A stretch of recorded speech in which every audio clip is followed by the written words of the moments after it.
Good morning. We're live. Thank you for joining us. Today on Tuesdays with Kamira, we are talking with Beth Tyson. She's a psychotherapist, childhood grief and trauma expert, and a children's book author. And Beth is going to be answering your questions today on our topic of coping with challenging teen behavior. So if you have a question or comment, just put them in the comment section. I'll be looking for your questions and comments, and Beth will answer them live on the air. If you're watching this as a recording, please feel free to dialogue with other people who are also watching as a recording, but Beth will not be able to answer your questions live because she won't be there on the recording. Good morning, Beth. Good morning. How are you? Thank you so much for having me today. Oh, thank you for joining us today. Before we get into everything, please show us your book. Sure. You're so sweet.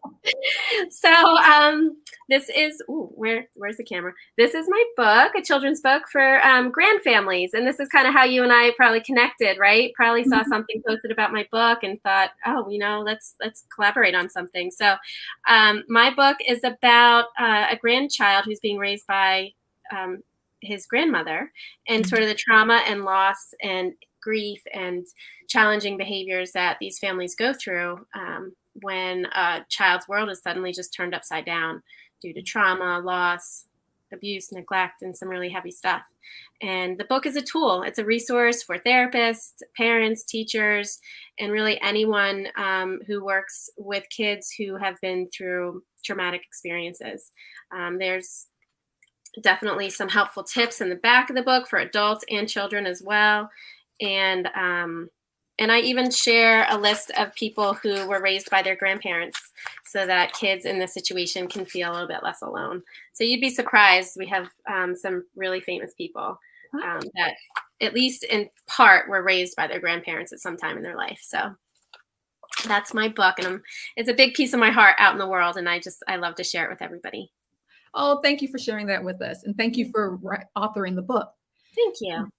So today, in preparation for our talk about coping with challenging teen behavior, I did, as I normally do, I did my research, I came up with good questions and stuff, but really, I would love it if people from our audience can post their questions and comments and drive the conversation, because this is your opportunity to hear directly from a psychotherapist.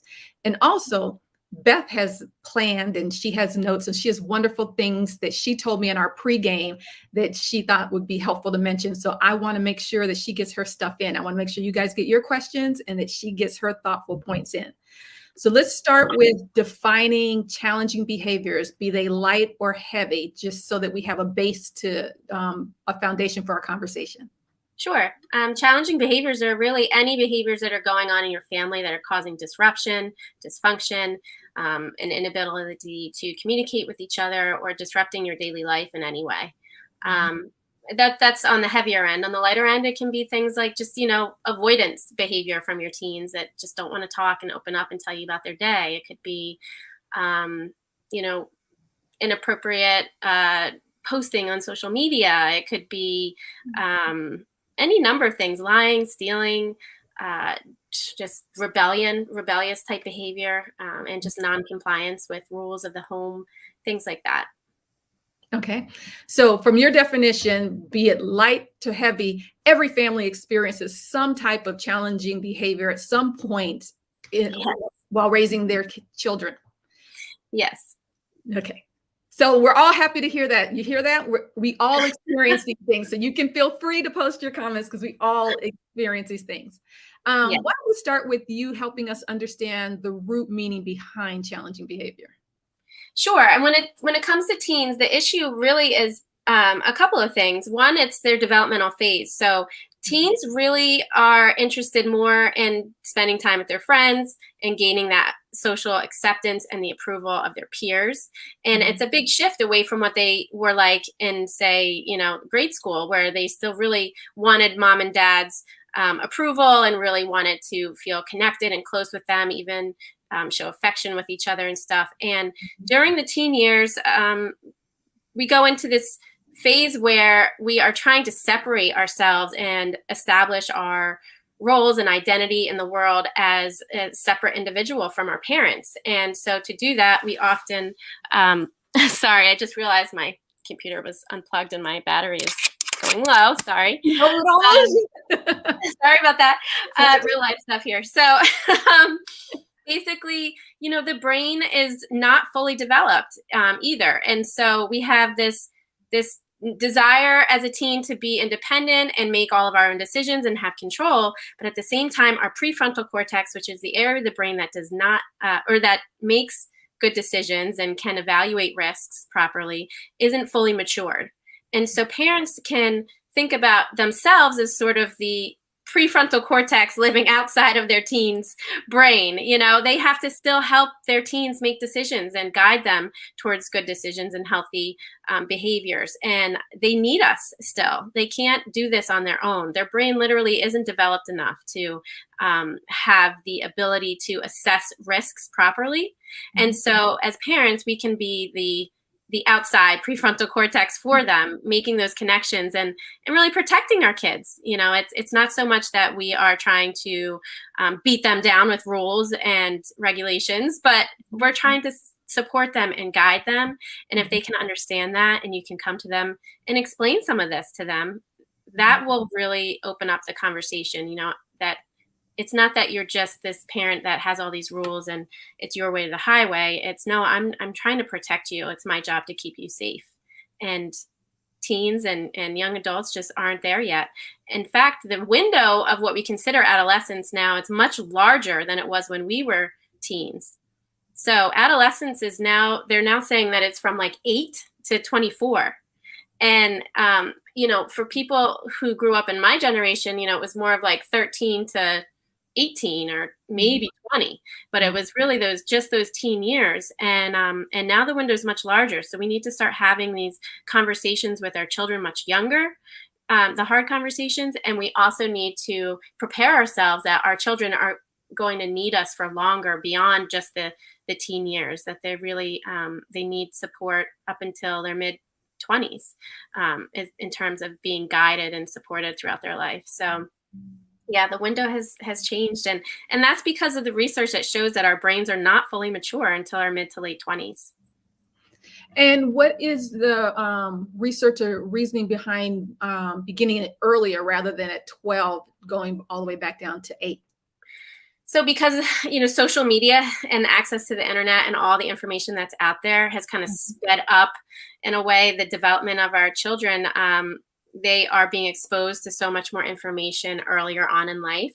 And so in order to protect them, we want to have those conversations about alcohol and drugs and, safety measures and different, issues that they might come across even younger than we normally would, because we're preparing them. Now, you don't have to share all the information that you might share, a smaller amount of information with an 8-year-old or a different type of information than you would share with a 14-year-old.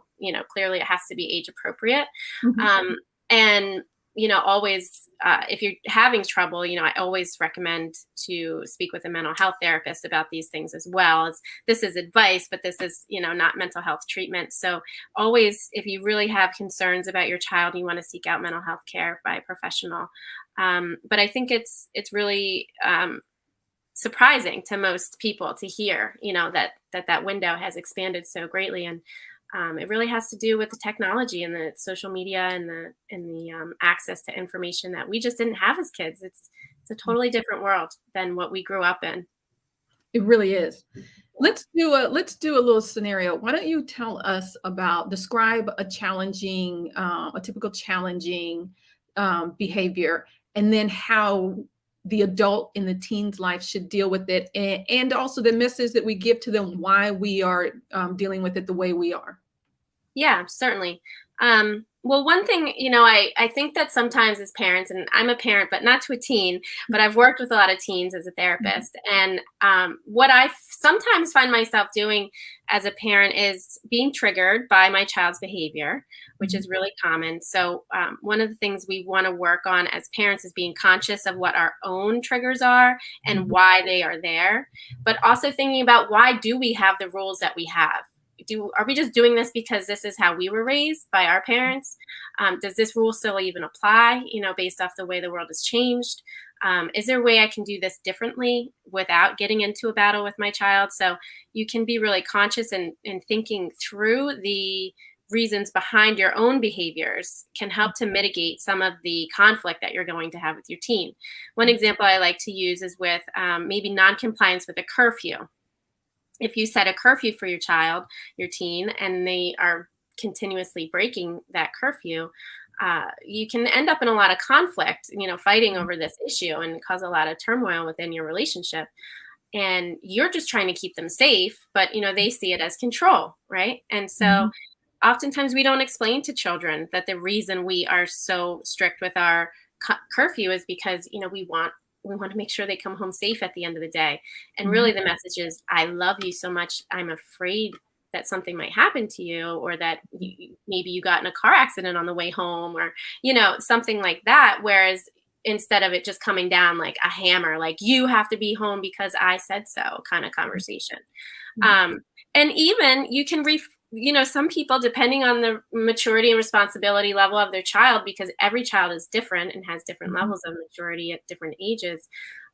For example, I didn't have a curfew growing up. I was me and my brother were the only kids in our families, but we didn't, or in our friend group, but we did not have a curfew in our family, because we were responsible, because we did come home at reasonable times. And if we didn't, we weren't getting into trouble. So my mom really didn't have a reason to give us a curfew. So at the same time, I'm not saying that's the right strategy for everybody, but what I'm saying is you can kind of rethink some of these things and say to yourself, well, does my child's friend have a curfew, or do my child's friends have a curfew? Well, whoever they're with, and if you know them and trust them, you know that they have a curfew. So likely the end of the night's going to come soon, and those friends are going to have to go home because they have a curfew, and your child's going to come home too because they have nothing left to do. Their friends all had a curfew as well. So you can maybe take some of the battle out with rethinking and getting creative about what your rules are. And that's kind of one of those things where you can let the natural environment be a boundary. The fact that your friends, your child's friends has a curfew, they're probably going to be home around that time. So, these are just little things that you can rethink, or an example of what you can rethink when it comes to I like that. Conflict. Yeah. I like that. We have a comment from Stephanie. I'm going to put it up here. Stephanie says these TikTok and Reels and live stuff is really risky, and so many parents have no clue their kids, especially teen girls, are seductively dancing in very sad times because of it. Yeah. Yep. That's why it's important to have those conversations, those hard conversations early, with our little ones, and instilling that understanding that their worth goes beyond, these videos and these images and this, sort of seductive behavior. And I think that starts much younger. If we're already doing it at the teenage, it's hard to kind of reel that back in, but you have to have that hard conversation and talk about the long-term consequences of that behavior. I think that you're absolutely right. Yeah, it's really risky. And with social media, one of the things you can do is kind of get interested in what they're interested in, and pay attention to, what they are doing on social media, and have some boundaries around it, and try and, maybe you have a whole day each week where nobody uses their phones, including yourself, so that you can start to build in this idea that it's important to take breaks from our social media. At the same time, that might really flare up things with your child because of, fear of missing out on what's going on in social media. But, it all comes back to the relationship that you have with your child. And that starts at infancy. And you have to be constantly focused on having positive interactions with your child as well. If there's always this sense of, well, mom and dad are always, coming down on me about rules, or, just nagging and lecturing me all the time, that doesn't really foster openness between the two of you. And it's a two-way relationship. It's not just, a hierarchy of parent telling child what to do, but you have to see it as a collaboration with teens, because they really do need the ability to separate from us so that they can go on to have healthy, productive lives. And one way to do that is by letting them have some control over things that are safe and appropriate. But if you see that they aren't able to handle that freedom or that control, then it's your job as the parent to come in and hold a boundary for them as well, as uncomfortable as that can be. There's different types of parenting, and there's all different types now, but there's three main that kind of stick out, and it's that you may have heard this before: the authoritarian parent, authoritative parent, and the permissive parent.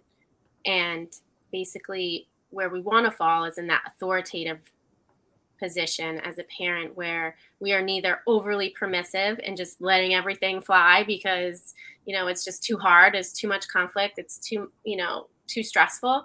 You also don't want to be on the other end of the spectrum and be an authoritarian parent, because that's the one where they're just demanding rules and being excessively firm and just trying to manipulate the child's behavior. You want to fall in the middle somewhere where you're caring and considerate and empathetic of what the teen is going through, but you also maintain and hold firm boundaries around household rules and doing chores and schoolwork and all those things. The idea is, as an authoritative parent, is that you use some empathy in understanding the child's position. It's not just all about how we are seeing it, but coming to your teen and saying, I can see that you're really upset about having to do your homework before you go out with your friends tonight. Kind of sucks, and be real with them, be authentic. I get it. I was a teen once too, and I didn't want to do this stuff. I wanted to be out with my friends and doing all the things I wanted to do. But doing that homework got me where I am today, and I had to do that in order to, be successful in life and learn that with life is a balance. You have to have, the things we don't like to do, we still have to do those things, but we also then get to enjoy the things we do like to do. So, having that incentive of, do your homework first and then go out gives them something to sort of work towards. And incentives can be really valuable with teens. I know, with our teen, I started asking, when do you plan to do your homework? Because when he started having, with reentry, a lot of social life has opened up for them. And I said, okay, on a Friday or something, when do you plan to do your homework? When do you plan to rehearse? So that it's his decision, but he knows that I'm prioritizing this. And I throw that out there because it has worked. After a few times of me doing that, he now comes to me and says, okay, this is what's going to happen this weekend. And he tells me now, so I know he's thought of it before I've asked. So that's something that's worked for us. It could work for somebody else. What happens? We've set the boundaries. The behavior continues. We've fallen back on punishments or taking away, and the behavior continues. What's the next step? Yeah, I think when that starts to happen, you really need to focus on the relationship and the connection that you have with your child. And I recommend to parents of all ages that you have time throughout the week that is just a non-judgment zone. It's a positive interaction that doesn't involve any type of directing or convincing or manipulation or any, it's just time to just be with your child. And for teens, I think what that is joining them in something they are really into.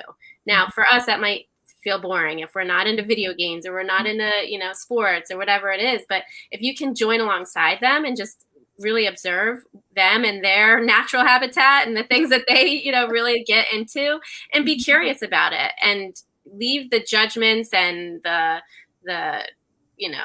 opinions that you have about it to the side for just, maybe 20 minutes every couple of days. Maybe you build that into your schedule where you intentionally say to yourself, I'm going to spend time with my child and I'm not going to share my opinion or make judgment, and sort of work at rebuilding that relationship. Because when you see your child is constantly rebelling and not following the rules, there's some type of breakdown that's happening between the two of you. There's a lack of connection, and the children, the teens, they still want connection with you. Don't let them fool you. They need you, and they want you in their life, but they want you to be curious about their life and what it's like for them. So if you can kind of empathize with that and build that trust, because I think a lot of times when our kids have been through hard times, especially, all that we've been through in the last year, has been traumatic for them, teens especially, because their whole world is social life, and to take that away from a child for extended periods of unknown amount of time is terrifying. I remember having to stay home for a week or so because of a big snowstorm when I was a teen, and it was like torture. So I can only imagine what it was like for them. It was traumatic for a lot of children, and maybe not for all of them, but everybody has different responses to these things. So you have to keep in mind that friendships right now are even more important, and social time is even more important right now than it was 2 years ago, because there's this fear and this lack of trust that it can be taken from me again. And so we need to work up and build trust, and build that trust with our children that they can come to us and talk with us, and we're not just going to be in a judgmental role, that we can be trustworthy. And one way to do that is to continue to share your own heart and be authentic with your child about what's going on, and making sure that you're being honest with them, telling them age appropriate truths about the world and about life, and work on that relationship when you start to see a constant breakdown. You just made a point that it's the first time I've heard it. It makes perfect sense, but it's the first time I've heard someone say it. And so I want us to look at it again. That post COVID, and we're still in COVID, but post our stay at home, that teens and probably adults and others too have this distrust or this fear that the freedom that they now have after being home for a year and a half for some will be taken away again, and that can be a root cause to some challenging behavior, or that it may not be a root cause to challenging behavior, but that we have to understand that can be happening and that people may not realize it. Is there more that you can say on that? I hadn't even thought of that. Yeah, sure. I think it's extremely anxiety provoking, right? We are basically, when the pandemic started and happened, and all throughout of it, like the foundation of our world was shaken, and sort of everything we knew was changed overnight, basically within a couple of days. And that created a lot of anxiety and panic and fear in people. And then as time went on, and the lack of socializing and the lack of time with friends and family members, that wears on people. And I think that it's really important to consider the fact that there's a lot of anxiety about it happening again, or being taken from them again, or is there another virus that's going to come down the pike and create this whole thing to happen again? So there's anxiety that's going on in your teen's mind about their ability to socialize. So I would say, it's probably not the best punishment or discipline to use is to remove social time. See if there's something else you can remove. See if there's another consequence that you can give besides removing their social time, just because it's so critical for them right now in their healing process after all of this. That's a critical point, and everybody should think about that again. When you're thinking about what you're going to do dealing with these challenging behaviors, limiting or taking away social time, this may not be the time in their lives to do that, considering what they and we have all gone through. Yeah. Same goes for like outside time, spending time outside, and really getting, taking away sports, taking away, maybe if the child, whatever, likes to go outside and play in the park or whatever it is, taking that time away from outside is also not helpful, because that's another thing we kind of lost during this whole thing was spending time outdoors. And we know that being outdoors is a stress reliever for everybody, and time in nature and time with fresh air and all that stuff is so good for our mental health. So time outdoors, taking away time with friends, all of those things are probably not the best choice right now. Let's see if there's something else.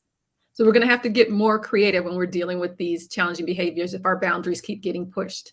Yeah. So you're a psychotherapist and you work with families, right? Yes. tell us how you work with families in case there's somebody out there who's considering working with a psychotherapist, but they don't know what to expect. Oh, sure. So there's lots of different types of therapy, which I think if you're not familiar with therapy, you don't realize how many different types that there really are out there. So I think the first thing you want to do is like research and look up and learn about the different types of therapy that are available, because each type is sort of tailored to different situations and different family dynamics. For example, I worked a lot in attachment theory and building secure attachments between family members, which is a trauma-informed type of therapy. And now what I do is I offer consulting and coaching to parents and to organizations to help them build and collaborate with the kids and the children in their life to help them through these challenging times and find ways to cope in healthy ways instead of falling back on some of the more unhealthy ways of coping. And I think that, it's intimidating to go to a therapist, and it can be unsettling and a scary thing to kind of open up to somebody that you don't know and share all of your personal information, and you don't know what the other person on the other side of the couch is thinking and all that stuff. But it doesn't look like the movies, first of all. It's not, I feel like they portray therapy so differently than it really is in real life. But what you'll find is that the person that is there is there because they really want to help people, and they really want to share whatever they can to help people through hard times. And they just want to listen and be like a guide and a support there for you. They're not really there to tell you exactly what to do with your life. They're there to help you process through it, talk about it, because when we talk about things, it has a healing effect on our brains. And just getting it out there to someone that you trust and feel safe with can be incredibly healing. When you say the words out loud, something happens in your brain that just releases the anxiety around it and the stress around it. And so, I think that it looks different for everybody. But the way I do therapy is, I'm not, yes, do I call myself an expert? Do people think of me as an expert? I'm sure that happens, but I really am not the expert on your life. You are the expert on your life. And I'm there to help you uncover and become more self-aware of the things that are going on in your life, in your mind, within your body, to help you find the right path for yourself. But it's not, what people think. They're going to go to a therapist and they're going to give them all the answers. And then they could be disappointed when they don't get them. And it's like, well, that's not really what the purpose is. You have to find the answers for within yourself, because that's the way that lasting change happens. If someone just gives you advice or tells you what to do, it's going to go in one ear and out the other. But if you come up with the answer on your own, and it's much more likely that you'll implement it into your daily life and actually make change. So if your family decides to invest in psychotherapy, know that you're going in to become the best family as you define it, that you want to be. They're not going to tell you what kind of family to be. Right, exactly. And that's if you find a good therapist. If you there's just like not everybody's great at it. It's part of life. There's some people that are better than others, but really they shouldn't be telling you what to do. That's not the role of a therapist. So if you find that they are, either you can confront them about it and say, this, it kind of bothers me that you're telling me what to do. But you can, be real with them and just say, I would really like to sort of figure some of this stuff out on my own. But it is, it's a process. It'll take you time to find the right therapist too. Like the first one you meet might not be the right situation for your family. So I always encourage people to try and have consultations over the phone with at least 3 different therapists, and just to get a feel for them. So you don't waste your time. Go into the first session, share all your dirty laundry, and then say, oh, I don't even like this therapist. And then you have to go do it all over again, right? Well, so who likes you and she has a question for you. So we're going to put that up. Sabina says, hi, Sabina. I would like your opinion on teens and dissociative episodes. Is it common and what are ways to handle it? And I'm just going to put in, can you just define that really quickly for other people who are listening and may not know? Sure. So dissociation is a protective measure of the brain that takes place when it's overwhelmed with too much, too much input, too much trauma, too much sensory experiences related to a trauma or uh, past abuse or something that is just has overwhelmed the brain. And so as a protective measure, your brain sort of separates out and kind of goes somewhere else for a while, maybe deep into thought. Dissociative episode, you'll know it's happening if you lose track of time, and you're like, you know, an hour has gone by and it felt like 5 minutes and you're like, wow, how did that happen? Now it's normal to dissociate for all of us. All humans dissociate on a spectrum. So that's important to know too, that, you know, have you ever been driving down the road and thinking about something so much that you miss your exit to get off, and then you're like, oh, and you have to go to the next one and turn around and all that. Yeah, that's a form of dissociation. And that's a normal everyday type that we all go through. There's nothing unusual about that. But what happens is that becomes more frequent and more intense, where, you know, it may be because of a past trauma that your teen is dissociating, and you need treatment. You definitely need treatment for that. So, you know, seek out mental health care for your teen and really work with your therapist to help them through that, because when you're noticing it and it's becoming disruptive and dysfunctional in your life, then you really need to get some help for that. So things you can do is grounding exercises, focusing on the 5 senses with a child. So, you know, tell me 5 things you can see. Name 5 things in the room that you can see. Name 4 things you can hear. Touch 3 things you can touch. See what you're tasting in your mouth right now and kind of bring them into the present moment. I like to share that sometimes we get really anxious and upset when we're thinking about what ifs. And I think I heard this from, it might have been Glennon Doyle, who I love. But she shared, instead of thinking about what ifs, let's think about what is. So what is happening right now? Am I safe right now? Am I in my bed, you know, my cozy little bed right now, completely safe? But I'm thinking about all these what ifs that might be coming. And so if I can just stay focused on what is, then your anxiety will start to go down, and that can also help with dissociative episodes coming back into the moment. That can help with parenting, because a lot of parenting is what if. And if we can slip into what is, that can help with parenting. We are at the end of our time. It just flew by. Yes. I like to end with my takeaways and then your one takeaway for any guests who are watching, if they only remember one thing.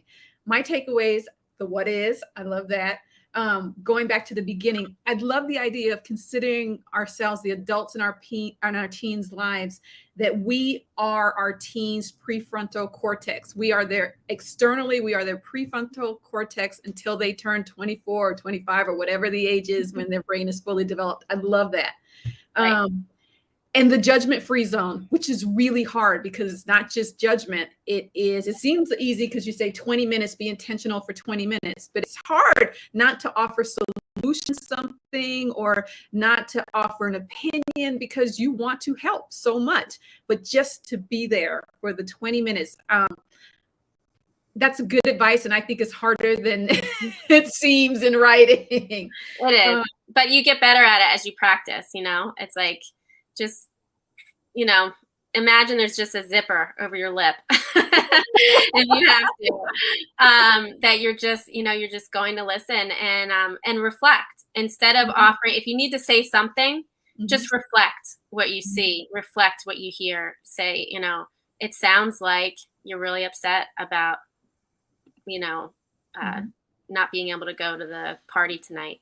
Just reflect And if you're observing and you're spending that non-judgmental time with them, that reflecting actually will induce more sharing. So the more times you reflect, that actually opens up their brain to say, yeah, and you know what, I'm also this, that, and the other, it's like, so, but it'll start to come instead of you offering a solution. Just reflect what you're hearing or seeing. And that can even be with, like, if they're, playing a video game, I can see you're really enjoying this. I can see you really love playing this game. And then they'll say, yeah, I love this game. And you know what other game I love? I really love that one. And blah, blah, blah. It kind of just reflect. Those are the moments we love. What is your one takeaway for us? Let's see. One takeaway. Let me just skim my notes and see if there's anything I really. While you do that, I'll tell you, you have quite a few thank yous in the chat. People are really appreciating the conversation. Oh, fantastic. I hope it was helpful. There's so much advice out there, and I try not to repeat. I want it to be fresh and something new that will be helpful to people. I don't want to waste anybody's time. So I hope it was really helpful for you guys. And I'm so glad that you were here watching with us. I would say, two things is work on being more vulnerable and authentic yourself with your child. So sharing, your own struggles and not oversharing and burdening them with your problems, but, being able to say, I'm really struggling with this, and it has been hard for me, or I'm really struggling with being separated from my friends and family too. Letting them know that you are not just this adult with all the answers, because that's how they see us. They put us, whether they will admit it or not, they still hold us on a pedestal and think that we're, God in a way. We're unshakable, unbreakable, and all that. Just getting down onto their terms and saying, I'm really struggling with this too, and being authentic, and that can help open the door. But also, before setting down rules, you really need to empathize with what they are experiencing and acknowledge how hard that is. And so, giving them some space to have their emotions about whatever it is that you're asking them to do, and validating, yeah, this kind of sucks sometimes, and that can help build trust and respect between the two of you. Thank you. I appreciate all of the wisdom that you have shared with us.